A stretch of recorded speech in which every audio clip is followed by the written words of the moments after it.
guys, welcome to my YouTube channel. So as you can see, I have my friend here with me today.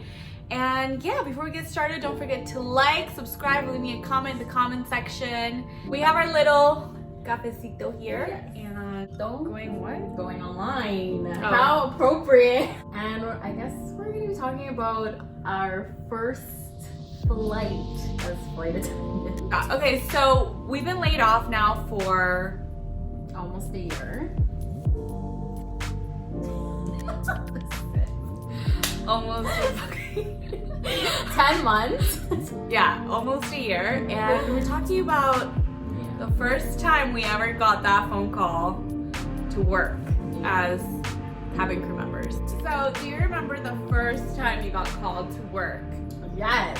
It was July 1st, which I think that's a long weekend here in Canada where it's probably one of the busiest where you're guaranteed to get called. Yeah. And I got called. I got called to fly to Manchester, UK. That's nice. And I was so excited. I was like, I don't even know what's going on here. And my first flight was a disaster. I wanted to quit. I regretted leaving teaching. I was like, what is this? And I didn't hate it because of the flight. I hated it because one person made it a living hell. She wasn't very nice. And I'm like, what? I left teaching for this? What is this? But I'm so glad I stuck it through. And it's true what they say. Get through that first year and this is the greatest thing in the entire world. But it was hell. So what position were you? So position, like, we get to choose where we want to work on the aircraft. I was L1A. Yeah. As your first flight? Yeah. And that's like for your first flight, it's a lot to take in, that kind of position, because you have to prep. There's a lot of prepping involved. That sucks. They have to do that. Yeah, I needed the sip of coffee because I walked in and during training, you don't really get that much customer service training. It's more safety and security. So when you walk into the galley or kind of like our little kitchen, there's so many things you have to do and there's just a lot going on. Like, they're canisters and they're all with labels and there's just a lot of prepping involved. Yeah. You have to remember, like, the flight's going, but it's also coming back. So kind of like everything has to be the same as when you first walked in. And I just spilled my coffee. Yeah, it was hell. I mean, she was just mean. The girl was R1, so she was taking care of business class and the pilots. It was awful. I was like, I was tired. You're working like overnight. You're nervous. Yeah. It was hell. I think the first flight, there's a lot of emotions going on. Like, oh my God, there's just so many emotions going on. From the moment you get that phone call, like, you're going here, and then you're like, you get so anxious. And my very first flight, I was never a wine drinker, so I knew nothing about alcohol wine. I chilled the red wine. She's like, what are you doing? I'm like, I don't, like, what do you mean? You told me to put the wine on ice. And she's like, no, white wine. I was like, How are you put the red? I didn't know. Yeah. So business class people had cold red wine. You know what though? Some people like It's not funny. I felt awful about myself. Some people do like the cold red wine though. I felt like I got in trouble for everything. Sometimes you just gotta fake it till you make it smile. But what about you? First of all, I literally have no makeup on today. I didn't feel like putting on anything. You don't need it. Thank you. But I was like, ugh. Okay. Anyway, I remember when I first, you know what? You will never forget that first flight as a flight attendant. Never. No matter what. I remember I got called and they were like, Stefania. When she called me, she's like, you're going to Glasgow. I was like, where is Glasgow? I was like, where? I had to like make her repeat it because I was like so nervous when you see that cruise schedule on your caller ID. I was like, where? She was like, Glasgow. And I was like, holy shit, like, what do I pack? Like, where is Glasgow? The thing is, I, for some reason, thought I was gonna get called for like Cancun, like Dominican. Like, I thought I was gonna get called for like a turn. So I was not ready. I didn't even have the currency, which is pounds. I had nothing.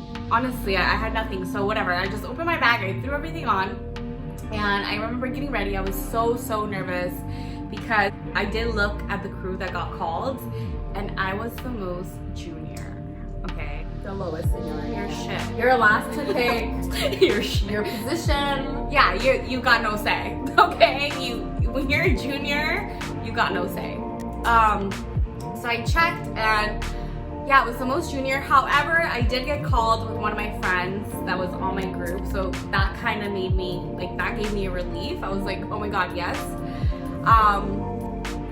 But of course, everyone in my group was kind of like rattled up because we all got called last minute. And the flight director got called last minute. I got really lucky though. My flight director was very nice, very sweet. But because they called her last minute, she came a little later. So anyway, we picked positions and I was stuck with R1, which is Wow. first class. And I was so fucking nervous. Yeah. I was just trying to remember the manual, like, cause you're right, they don't really train you. I'm so fucking itchy. I'm always so itchy. It's winter. Like, I'm sorry, I'm always like, because I'm so itchy. Okay, so I just remember, like, they do give you a manual, but it's different to read, like, your position and actually doing it. You know what I mean? Like, I feel like I'm more of a visual person. So, anyway, I tried to remember as much as I could. I think I did a very good job. However, opening the sparkling wine for me, like the cork, was so difficult because I've never done that ever in my life. I literally thought, and mind you, the space, like the working space, is actually very small, okay? It's not like a big ass kitchen. So I was literally afraid that I was going to like ruin a canister, ruin like the freaking door.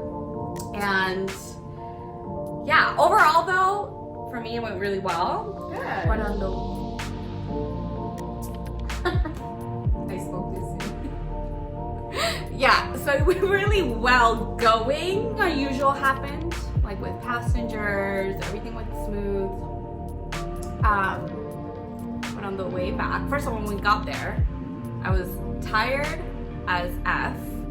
I was like, what the hell did my body just go through? I felt like a train just went over me and okay, I felt tired. Then I went to eat dinner and I felt sick as hell. I didn't sleep, I don't even think 1 hour. Yeah. So then from the moment we left to the moment we had to come back, I think it was like already 24 hours. Way more than 24 hours I didn't sleep. On the way back home, I thought I was gonna do R1 again, and I was actually like looking forward to it because I was like, okay, I'm like familiar now. And then I got R1. So I don't like that position. Okay, so after a while, after working a lot, I love L1A. I think it's like, for me, it's like now the easiest, if that makes sense. Yeah. But it's just, there's a lot that you have to do beforehand. Like, give the pilots their choices, or like, you know, there's just a lot they have to move around too, right? So when you first start, you're like, okay, what am I supposed to do?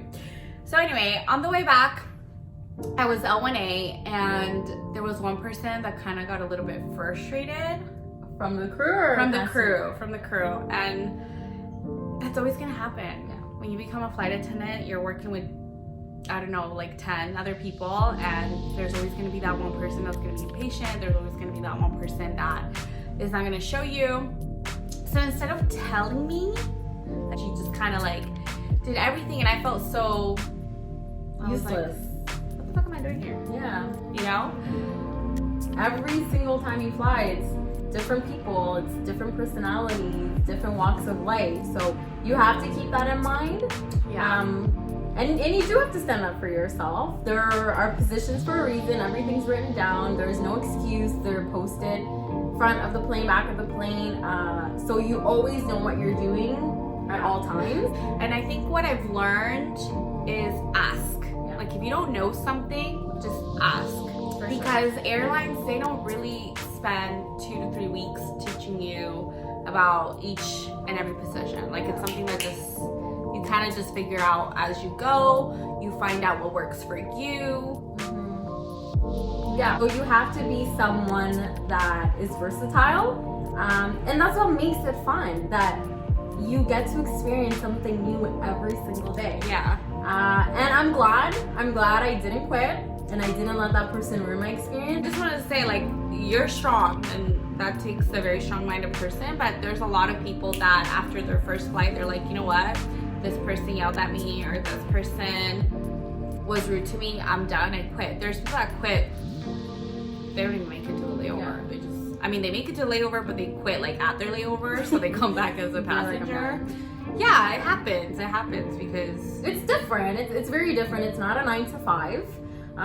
You're not getting key to go into an office and you're going home. No, you can deal with anything. Can come at you. It could be a medical situation while you're 40,000 feet in the air. You have to keep that in mind, but at the end of the day, I think it is probably the best decision I've ever made in my career walk of life.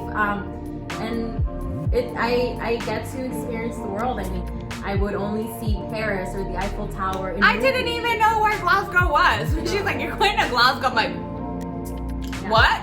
Yeah. Where is that? Where's the map? Where is that? I'm like, Manchester. And then it was What? cold as fuck in the middle of summer. I just remember that. I was like, summer! And then I just packed like...